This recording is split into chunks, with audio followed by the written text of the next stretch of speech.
This is an hour with the Wolf Pack. This is K-Dog. Just giving the listeners a little bio about myself. Basically, the things that I enjoy most in life are my biggest passion would probably be music.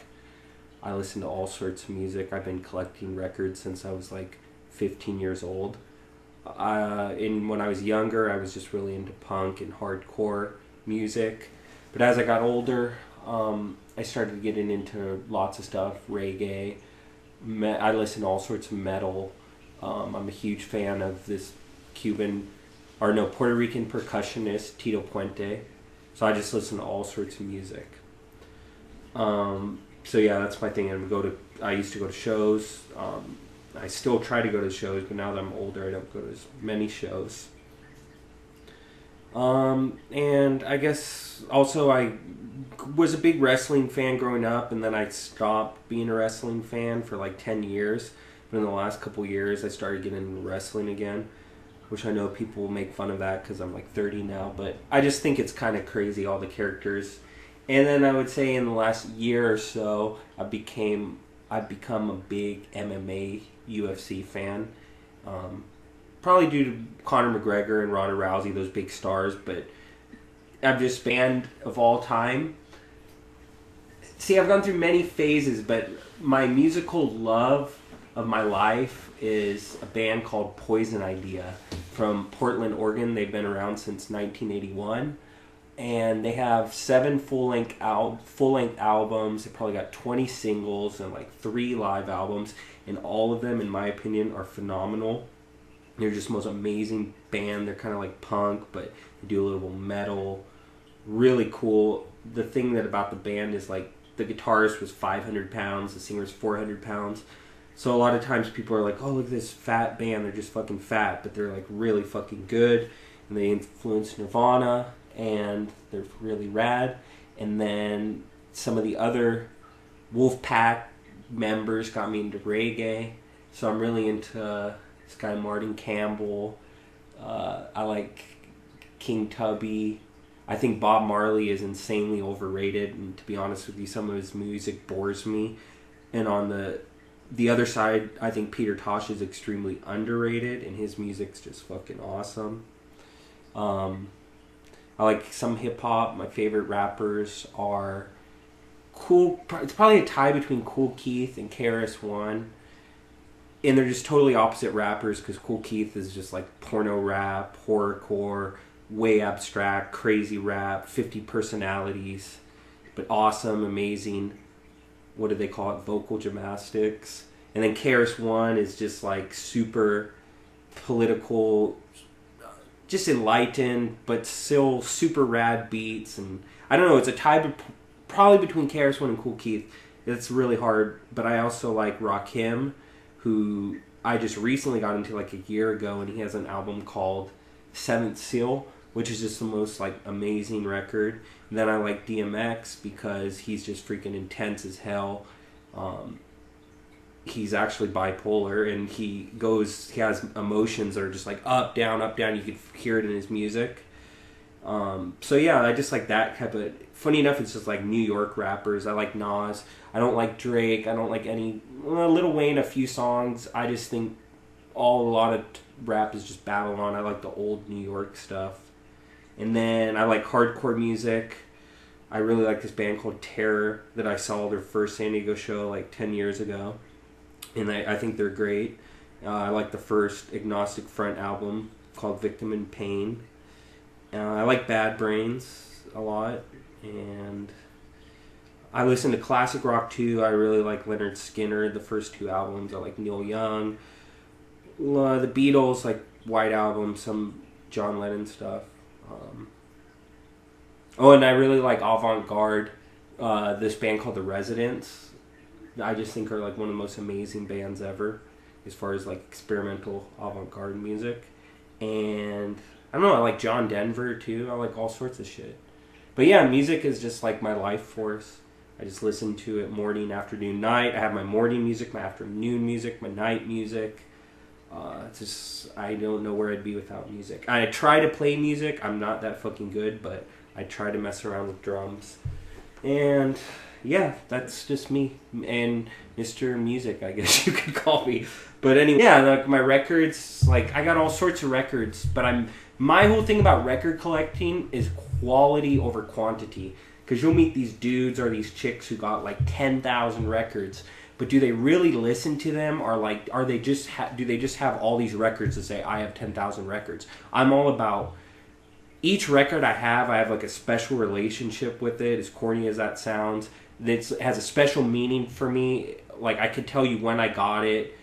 It just means something to me. And then I go through my records. Recently, I've been going through them because I don't know off the top of my head. I own probably 200, 300 records. But high fidelity. Yeah, no, pretty much. I know, but the thing is, and recently I've been going through them. I was like, you know what? I'm never going to listen to this again, or I've listened to this enough when I was 16 to 20.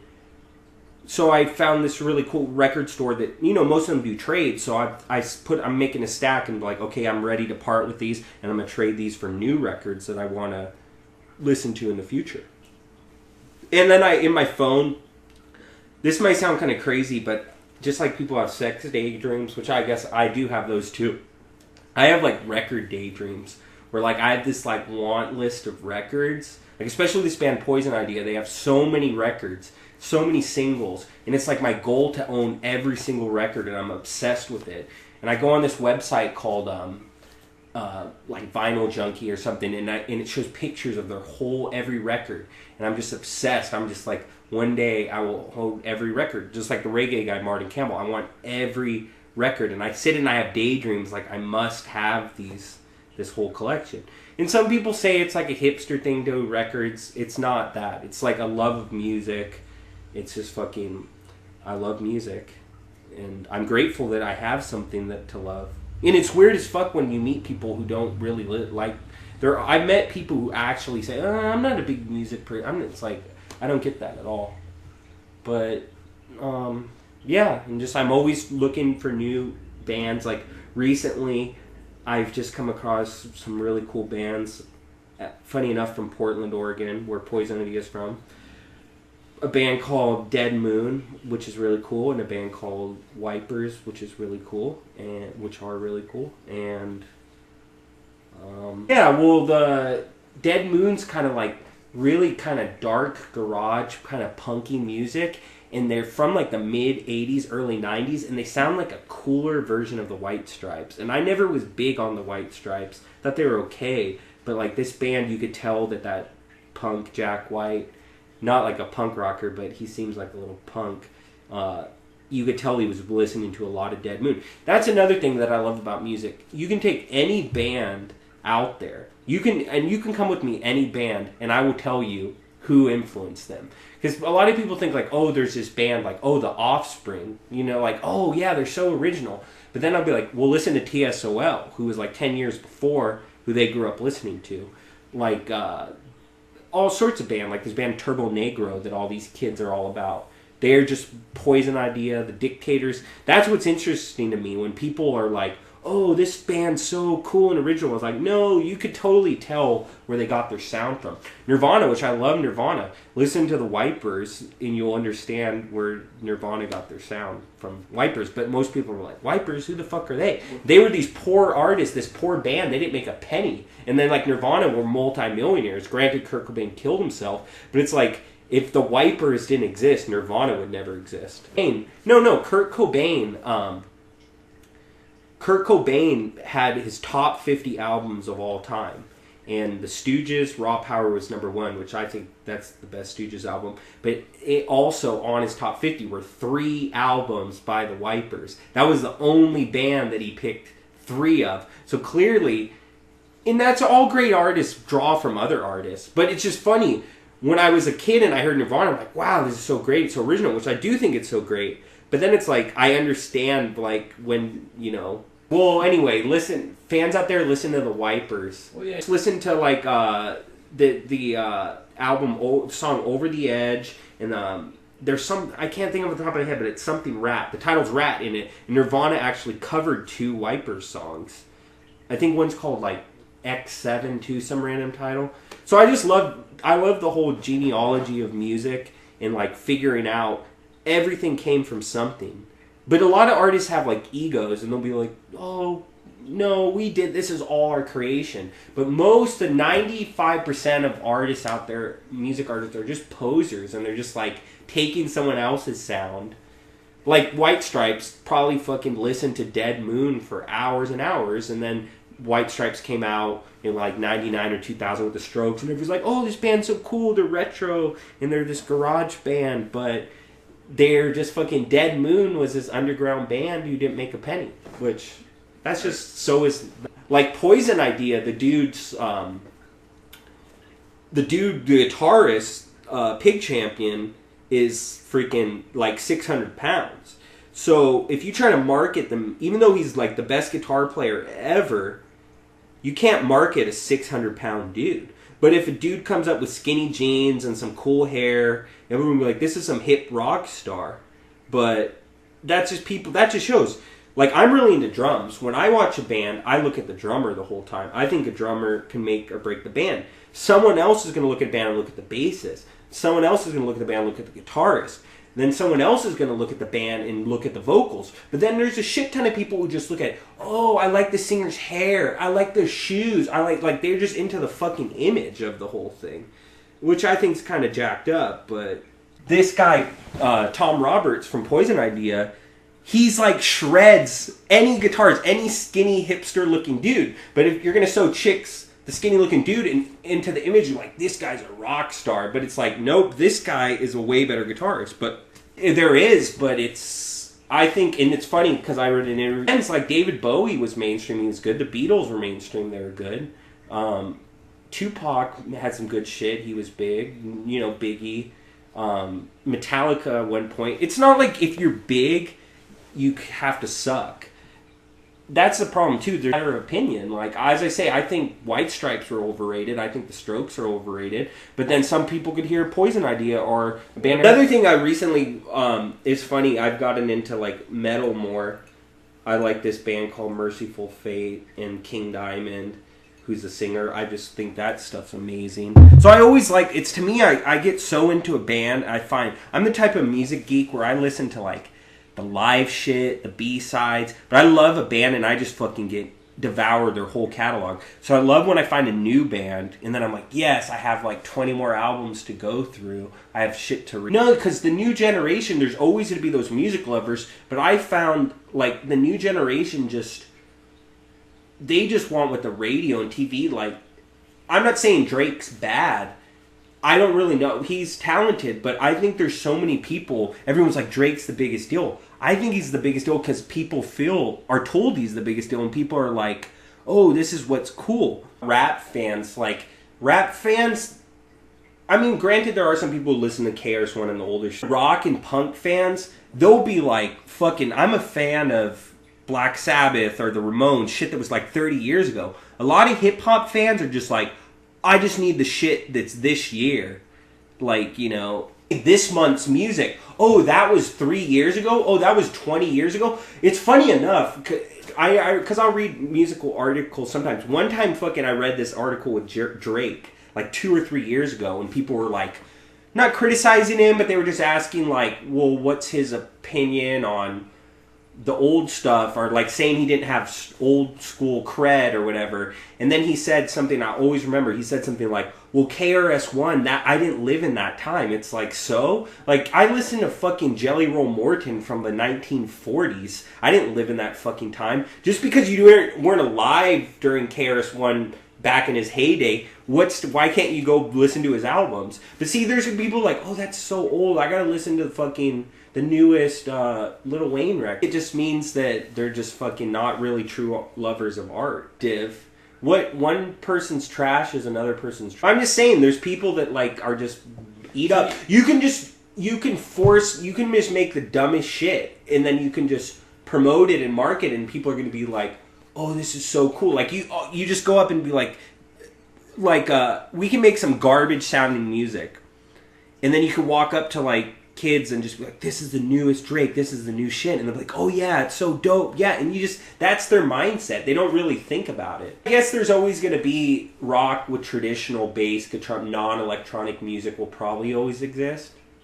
But then I think in a year from now, 20 years from now, if you're a band with just bass, guitar, drums, it's going to sound like you're a fucking oldie band. Yeah. Like, say, like it's weird to think like a band like Nirvana, 20, 30 years from now, people are going to hear Nirvana and they're going to look at it like how Jimi Hendrix or... There was these two kids, they had to have been probably 18 to 20, and one of them was a guitarist, one was a drummer, and I was just watching them play in this store, and they were playing really good sounding music, so it's like, those kids obviously... Well, there's people now, if you play them Skrillex, which, I don't know, I think Skrillex is okay, I guess you could say. I don't think he's the hype that everyone says he is, but, you know, you're going to play Skrillex for, like, my dad, he's going to be like, that's trash. Or, like, even if I have an uncle who's really into classic rock, like anything from Leonard Skinner, CCR, Beatles, Bob Seger, all that old stuff, you play him any punk, even if it's clear sounding punk, or not even punk, kind of heavier, faster music, and he says it's noise. When it's not just noise, like, there is noise music. There actually is music that's about noise, but it's just weird how people hear things differently. And he's just like, that's just noise you listen to. I care less what people... I have friends, too, I play them certain bands, and they say this is awful. I don't care. I don't care less what people think. I know I like what escapism, too. Like, I just realized, why do I listen to music so much? It escapes me. Yes, I do like movies and some TV shows, but music's my ultimate. Like, I rather spend... Granted, there are some good movies. Like, granted, like, you know, someone showed me that movie John Wick the other day, and I thought that was okay. And I like Pulp Fiction, and I like certain movies, Dumb and Dumber. Certain movies I love. But to me, my whole thing is like, a movie's 2 hours long. I rather spend 2 hours listening to really good music over a somewhat good, shitty movie. Unless it's a really good movie, I'm down for that. And another thing I've noticed, a lot of movies I can only watch one time. I can watch Pulp Fiction a lot. I can watch Dumb and Dumber over and over. But it's weird. With records, I can listen to them over and over and over and over and over again. There are some people that can watch movies over. I just can't do that. I can never understand when people watch movies, except for like Dumb and Dumber and maybe like, probably just only Dumb and Dumber is the only thing I can watch over and over and over. If any fans of the show, you know they have Rock and Roll Jeopardy? And then it's funny, Gary from the Howard Stern show, they used to play it, and he was really good. Baba Booey, he was super good. I think I could beat Baba Booey at Rock and Roll Jeopardy, which is just music trivia. Like, whether it's who played in bands, songs. On the show, they did it, I think it was like for $10,000, beat Baba Booey. In closing, just... I guess look forward to me just not ranting, but talking about music. I'd like to just... my dream show, and I would just love to do this, and I don't care if 1 people or 100 people listen to it. This band, my favorite band, Poison Idea, I would love, once I have all 7 albums, all 30-something singles, all 4 live albums, all 10 bootlegs, all in my possession, I would love to, starting from the very first demo, on a chronological order, leading up to the album that came out last year, Confuse and Conquer. I would just love to fucking sit there and listen to them and do a small review. I could care fucking less if anyone listens to it. And then I'll just throw it out on the internet. I'm talking about playing the music. I mean, I guess I could play 10-second, 20-second clips, but I would just describe it. I would listen to it, describe it, and give a review of it. And then it would be up to the listener of that to seek it out. The band, and the thing about Poison Idea, they're like a fucking underground band. They don't have fucking lawyers. They're just an underground cult band. So it's just like... No, as I say, I understand if it's David Bowie, Jimi Hendrix, all that popular shit, but if you're playing underground shit, I guess technically that artist can find you and sue you, or just give us... That's it. K-Dog signing off.